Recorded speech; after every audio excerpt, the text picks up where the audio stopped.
Ya, kami kebetulan ada agenda di Bojonegoro, bertemu kawan saya yang dulu pernah bersama-sama, dia di Polres Tegalek, terus mengajak untuk mampir melihat pos ini.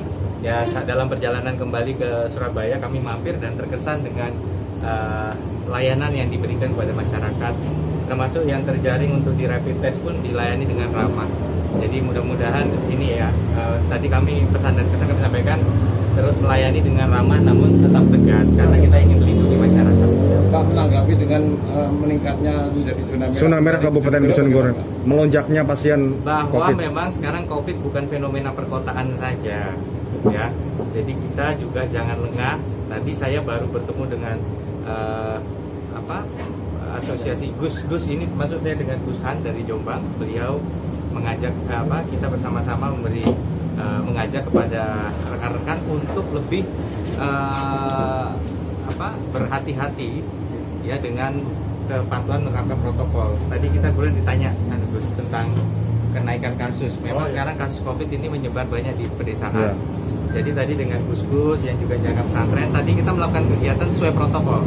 Jumlahnya dibatasi, kemudian menerapkan jaga jarak dan juga pakai masker.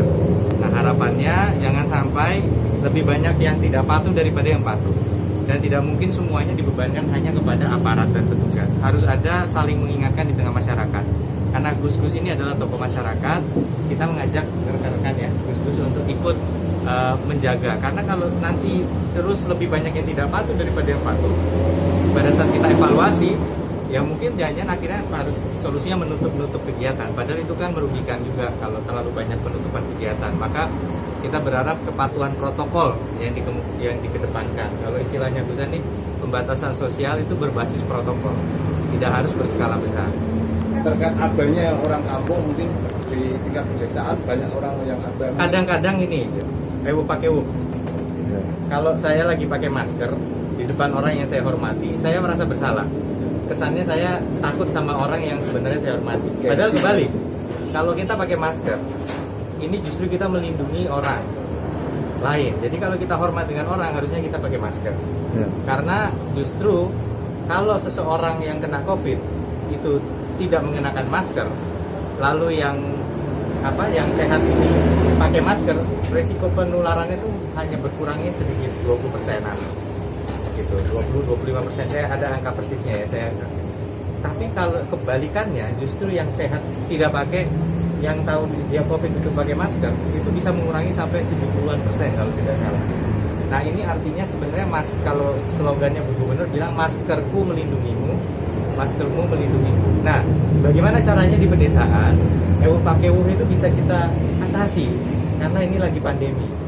Siapapun hari ini, bahkan saya kenapa jaga jarak? Karena Anda nggak tahu panjenengan nggak tahu saya ini sebenarnya lagi carrier apa enggak gitu.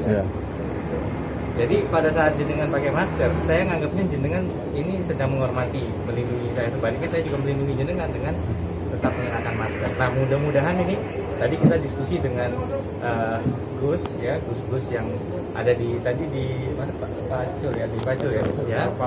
Tapi dari berbagai ponpes juga, dan kita sepakat untuk bagaimana supaya berperan aktif membangun kesadaran, saling mengingatkan. Kayaknya itu sekarang kalau ngingetin orang lain takut gitu.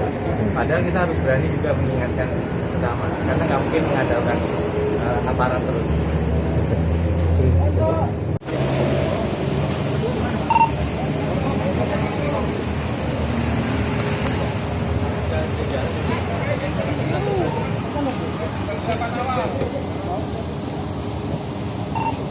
Persiapan posian.